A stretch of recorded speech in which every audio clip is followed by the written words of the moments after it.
Is the Long Island serial killer still active? That's the question. The short answer is complicated. The man police say is the killer, Rex Heuermann, is in jail. So in that sense, no, he is not active. But the story is much bigger than that. It's a story with so many victims, so many questions, that one man's arrest doesn't just end it. The fear might be gone, but the mystery isn't. Not entirely. To understand why, you have to go back to the beginning. It all started with a search for one missing woman. Her name was Shannan Gilbert. She was an escort. In May 2010, she made a frantic 911 call from a client's house in a gated community on Long Island called Oak Beach. She was terrified. She ran from the house, banging on doors, before disappearing into the night. The police search for Shannan led them to a desolate stretch of road nearby, an Ocean Parkway. It's a thin ribbon of asphalt that runs along a barrier island. On one side, you have the quiet bay, on the other, the Atlantic Ocean. In between, there's not much. Just sand, marsh, and a dense, tangled thicket of briars and poison ivy. It's the kind of place you drive past 1,000 times without ever really looking at it. It's the kind of place where you could hide something, and someone did. In December 2010, a police officer and his dog were walking that stretch looking for Shannan. They didn't find her, they found someone else. They found a skeleton wrapped in burlap. A few days later, they found 3 more bodies, all within a quarter-mile of each other. They were all women. They were all escorts who had advertised on websites like Craigslist, and they had all been missing for years. These 4 women became known as the Gilgo Four. Their names were Maureen Brainard Barnes, Melissa Barthélemy, Megan Waterman, and Amber Lynn Costello. The police believed one person was responsible for their deaths. A serial killer was using the thicket along Ocean Parkway as a dumping ground. The discovery sent a shockwave through Long Island. Suddenly, this forgotten stretch of beach was a massive crime scene. The search expanded, and they found more. So much more. In the spring of 2011, investigators found more human remains scattered along the parkway. But these were different. They weren't the same as the Gilgo Four. They found partial remains of a woman named Jessica Taylor, who had disappeared years earlier. Her torso had been found in a different location in 2003. Now, they had found her skull, hands, and a forearm. They found the skull, hands, and foot of another woman who was unidentified for years. They called her Jane Doe number 6. Through DNA, she was eventually identified as Valerie Mack. She, too, was an escort who had been partially dismembered. Her torso had been found in a different town in 2000. The discoveries got even more disturbing. They found the remains of an unidentified man, believed to be Asian, dressed in women's clothing. He had died from blunt force trauma. And they found the bones of a toddler, a little girl. DNA testing showed she was the daughter of another unidentified woman whose body had been found in a state park miles away back in 1997. The woman was nicknamed Peaches because of a tattoo on her body. So here you had a mother and child likely killed years apart, their remains scattered across Long Island. This is where the story gets really complicated. The Gilgo Four seemed to be the work of one person. The method was consistent. But what about these other bodies? Dismembered victims. A man. A mother and her child. The timelines were all over the place, stretching back to the 1990s. The methods of killing and disposal were different. This led to a frightening theory. Was there more than one killer using Ocean Parkway as a graveyard, or was there one single, incredibly versatile killer who changed his methods over decades? No one knew. For years, the case grew colder and colder. The police had a profile. They believed the killer was a white man, likely in his 20s to 40s during the time of the Gilgo Four murders. He was smart, organized, and knew the area well. He was comfortable on the south shore of Long Island. He had access to burlap sacks, the kind used for construction or landscaping. He might even have some connection to law enforcement that allowed him to operate without suspicion. There was one other clue, a chilling one. After Melissa Barthélemy disappeared, the killer used her phone to make a series of taunting calls to her teenage sister. The calls were short, cruel. He claimed to have killed Melissa. He knew details about her family. The calls were traced to busy areas of Manhattan, near Madison Square Garden and Times Square. This told investigators the killer was confident, arrogant. He was hiding in plain sight, a ghost in the city.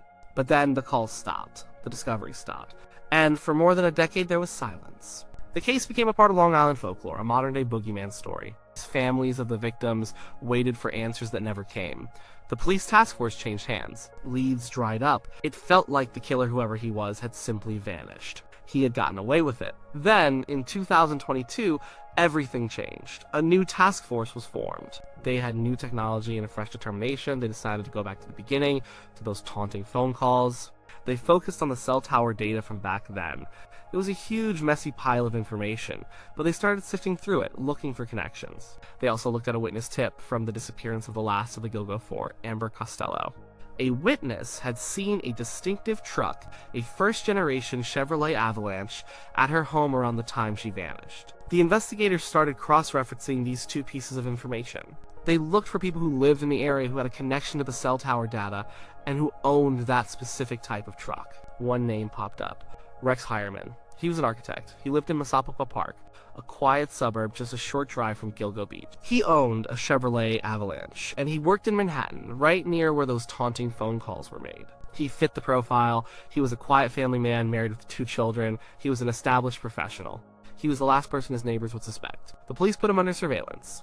They watched him for months. They needed something to tie him directly to the victims. They needed his DNA. They got it from a pizza box he threw into a trash can in Manhattan. Investigators retrieved it and swabbed the leftover crust.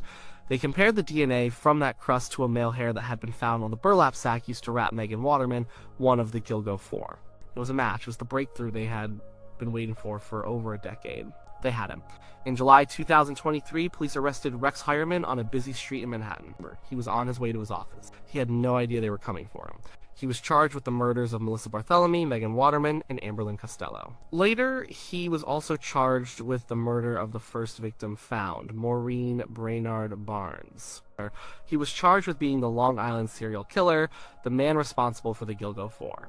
The evidence against him was more than just the pizza crust. Investigators found a mountain of digital evidence. Heuermann had allegedly used burner phones to contact his victims. The cell data from those burner phones matched the locations of Heuermann's personal phone. When he was home in Massapequa, the burner phones were there. When he was at his office in Manhattan, the burner phones were there. When his wife and children were out of state, which they often were, that's when he allegedly used the burner phones to contact victims and search for them online. His search history was a window into a dark mind. He allegedly searched for information about the Gilgo Beach case obsessively. He searched for pictures of the victims and their families. He searched for articles about the investigation, trying to see what the police knew. He also allegedly searched for violent, degrading pornography. He searched for terms related to torture, rape, and killing. When police searched his home, they found a house in disarray.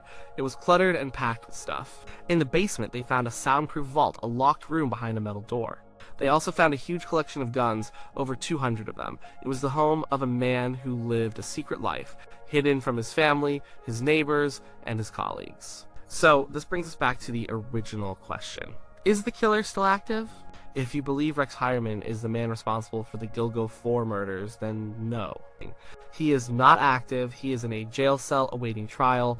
The specific string of murders attributed to him stopped in 2010. The man who made those taunting phone calls, who used Craigslist to find his victims, who wrapped them in burlap and left them by the parkway, that person has been caught.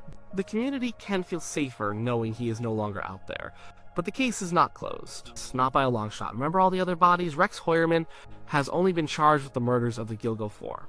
He has since been charged in the deaths of 2 other women, Jessica Taylor and Sandra Castilla, whose killing predates the others. But what about Valerie Mack? What about the unidentified man in women's clothing? What about Peaches and her toddler daughter? Their cases are still open. Their killers have not been identified. This is the big unanswered part of the Gilgo Beach mystery. The Suffolk County Police have said from the beginning that they believe Heuermann is responsible for the Gilgo Four. They have never said he is responsible for all the bodies found along that stretch of road. This leaves 2 main possibilities. The first possibility is that Heuermann is responsible for more of the deaths, and police are still building cases against him. Serial killers often have more victims than police initially know about. It's possible his killing started earlier, and his methods were different in the beginning. Maybe he was responsible for the dismembered bodies of Jessica Taylor and Valerie Mack. The charges related to Taylor suggest this is a strong possibility investigators are pursuing. But that still leaves the others. It's a long and difficult process to tie a suspect to a cold case from the 1990s. So, police may still be working on it. The second possibility is much more disturbing. It's the theory that there was more than one person using Ocean Parkway as a dumping ground. It's possible that the desolation and isolation of that area attracted different killers at different times. Maybe Heuermann was the primary Gilgo Beach killer, but someone else was responsible for the death of the man. Maybe a completely different person killed Peaches and her child years earlier. Think about that. It means that even with Heuermann in custody, another killer or killers could still be out there. The person who killed the man who killed the mother and child might never be caught. They might have died, been arrested for something else, or they might just be living their life somewhere, a secret buried deep. So the answer to the question is layered. The specific threat that terrorized Long Island between 2007 and 2010 appears to be over. The man accused of those crimes is behind bars. The pattern of young female escorts disappearing and ending up in burlap sacks has stopped. But the story of Gilgo Beach as a whole is not finished.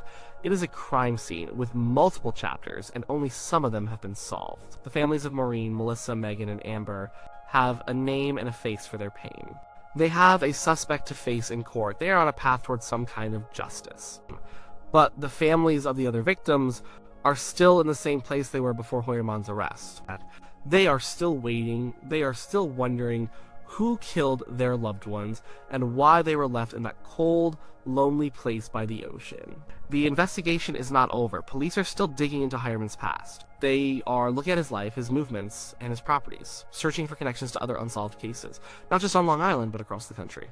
They are trying to determine the full scope of what he may have done, and they are still actively investigating the other remains found on Gilgo Beach. The arrest of Rex Heuermann closed a huge chapter in this story. It was a victory for a kind of patience and determination that is hard to imagine. A decade of dead ends finally led to a name. But it didn't close the book. The woods and thickets of Long Island may still hold secrets. The full truth of what happened along that lonely parkway is still being uncovered. So while the Long Island serial killer as we knew him is no longer active, the full story of the Gilgo Beach murders is very much alive. The questions still hang in the salt air, and for some of the victims, justice has not yet arrived.